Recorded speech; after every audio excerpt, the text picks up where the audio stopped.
Hi all, author Brian S. Pratt here. So I got a question from one of my readers. I did a review. I did an FAQ earlier about reviews. Giving people advice on reviews, on how to make them more effective and things like that. Well, the question I got from that was, what are some of the dumbest reviews you've ever gotten? Right. And let me tell you, there's been some pretty amusing ones out there. Let's see. The one that really stands out is, and this was early on, probably. So yeah, I first published my first book, The Unsuspecting Mage, December 1st, 2005. That's when I first became published. I'm self-published. I did it myself. I had no idea what I was doing. Everyone told me, well, the people who read the book before I published it was going, man, this is the greatest thing ever. You're an awesome writer. The book's great, right? When in fact it was so rough. I'm surprised anybody even bought it.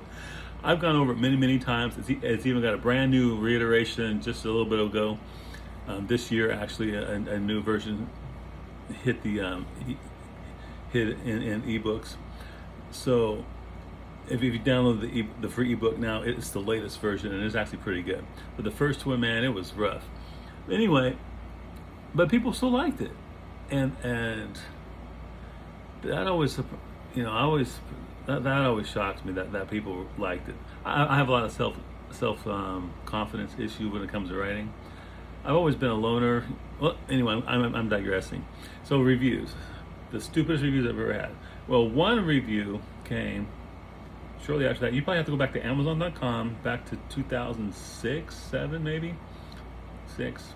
Anyway, this guy took great pains to explain to everybody that every 5-star review was me, only under a false name, right?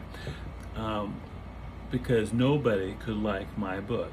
There was no way anybody could ever give this piece of garbage 5 stars. So he detailed, like, I don't know, 10, 20 names, and explained how these people only had one review at Amazon, and it was all for this book.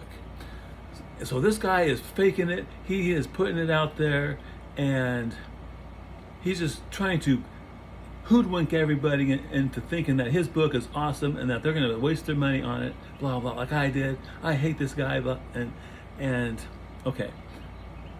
The reason why all these people had one review, when I first started writing, I realized if people liked my book, they would email me.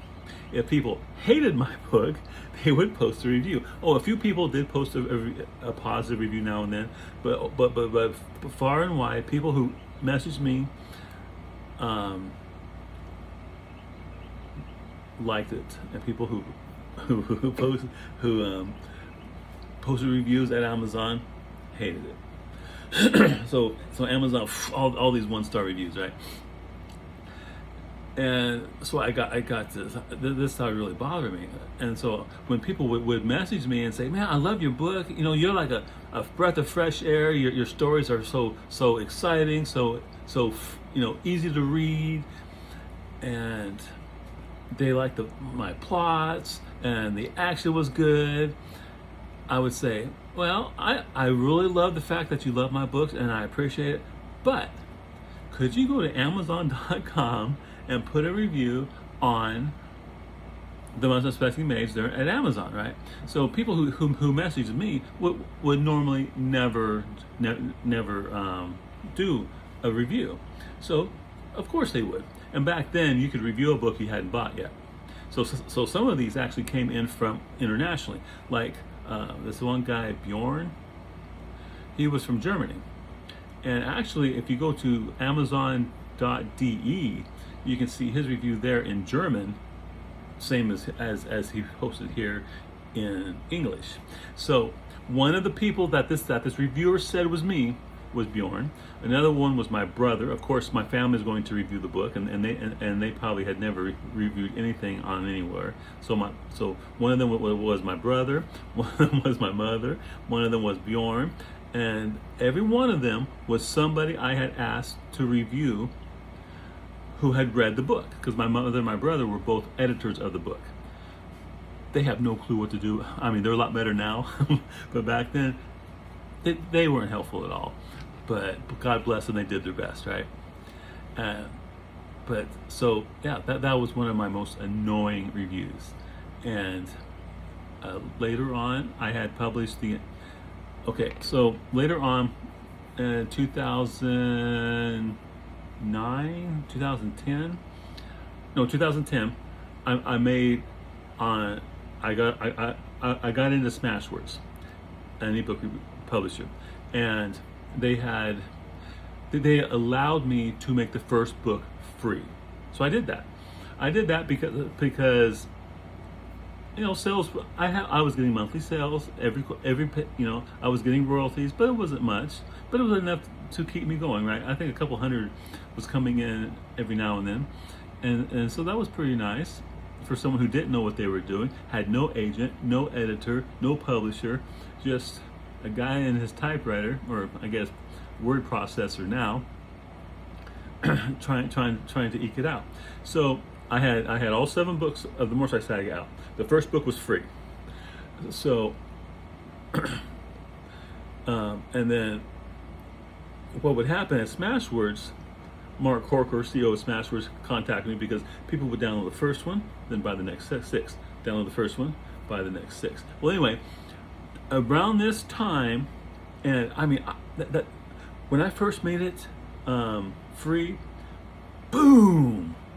I got so much money. It was unbelievable because there were very few people there at that time who had free books at Amazon. Yeah, and then I did an interview, explained to everybody how I did it. Now everybody does it, and royalties just tanked. Anyway, so shortly after that, and people were buying book 2, book 3. I mean, the ranks of those were really going down. And this guy gets on there, on Amazon, I believe it was Amazon, and he said how I'm buying my own books to convince people to download the first one, right? And I'm like going, and that was back when you could actually respond to it, right? And authors used to be able to respond to reviews, and other people could comment on reviews. They have since taken that out. And I'm like going, so what you're telling me is I'm spending thousands of dollars to buy books 2 through 7 to fool people into downloading a free book that they're going to hate and will not go to the back ones. How does that make sense? Of course, he didn't reply to me. But yeah, some reviews are just totally asinine. And let's see. Okay, one more example. This let me see if I can get this right. Oh, it was right on the tip of my tongue too. This one guy was convinced that I was. I lost it. Anyway, yeah, there have been a lot of stupid reviews out there. A lot of and many reviews I think are unfair. But it comes with the territory, right? It comes with the territory. What do they say? The worst thing about being talked about is not being talked about. So if people are talking about my books in a negative sense, well, someone might hear it and think, well, I gotta see what this guy's talking about. Case in point. Okay, when I was a boy, this movie came out, Last Temptation of Christ. Everybody, I had no interest in watching it. It was like nothing I cared to watch, right? But everybody was saying, you don't watch it. It's a terrible movie. It goes against religion. It goes against Christ. And I thought, damn, I gotta watch this thing, right? I gotta see why it's so bad. Oh, another guy claims he bought all 7 books because he said, well, it wouldn't be fair to just review a series on the first book. And he gave everyone 1 star. So if the first book was so bad, why would you buy 6 more books? And he bought them in hardback. And that means for the next 6 books, he spent another $120 because my paperbacks are way overpriced because I'm self-published, right?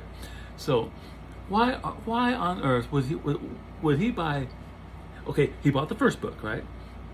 Hated it. But yet he wants to buy the next 6 and read them all so he can get fair and accurate reviews. Man, if I read the first book and it sucked, I would not give that author more money. So I don't understand that one either. I just don't understand it. I mean, if the whole set was free, yeah, maybe. But if I read the first book of a series and I don't like it, I am not going to the second book. And I definitely wouldn't spend money on it. So did he actually buy them all? I don't know. But that was another stupid one. That was another dumb one. So yeah, if you're going to be an author, just take it with a grain of salt. People have a perception. When they pick up your book, they have a perception of what it's going to be. And it's either going to follow along that perception and they'll be happy, or it won't, and either they'll be able to adapt and enjoy the story, or it'll go against what they think it's supposed to be and be wrong. Like another guy, another review. This one really isn't stupid. It was just crazy ideas, right? It's like, well, James came from our world, and he has a background in Dungeons and Dragons and role playing. Why doesn't he have like a +10 Vorpal sword or something, right? Or a shield that can just block everything, anti-magic, why doesn't he just have all that stuff? And that's just crazy, right? Well, I've thought about the Vorpal sword. I really have thought about that. But see, that would take power from the user. And in the heat of battle, that would drain the user's energy awfully fast. Now, if it was like a quick battle, fine. But in a long, drawn-out army versus army battle, not only are you doing physical stuff and your physical energies, but the weapon would be sucking the energy from you magically, so you would be weakening twice as fast. Ultimately, it would kill you, or it would be too weak because you wouldn't be able to turn it off. I don't think you'd be able to turn that off. At least not. I mean, James probably could, but he wouldn't make it for himself. He'd make it for Jerome or Tanakh or Scar and Potbelly, right? But they wouldn't turn it off because slices through them, right? But you do that 500 times, and every time that hits, the sword is drawing power from it, right? Now this wouldn't work. Wouldn't work. It would draw energy from you so fast. You have the power crystals. You'd have to have all kinds of things. It'd just be a nightmare. Yeah, I can understand why some people might think that, but when I write a book, it has to sound logical. And it has to be something James would do, and something that James would understand to do and want to. Anyway, crazy reviews. I still get them occasionally, but not nearly as bad as they used to, because my books are way better than they were before. Oh, they were bad. I got a case of books and stories. Very first edition of the very first Unspecially Made. I haven't cracked it open yet. I think there's like 20 or 30 books in it. I don't know what I'm gonna do with them, but man, those are raw. They're so raw. Maybe I'll sign them. Maybe I'll open it up someday and auction them off. Who knows? If I become super famous. Anyway, y'all take care. Crazy reviews.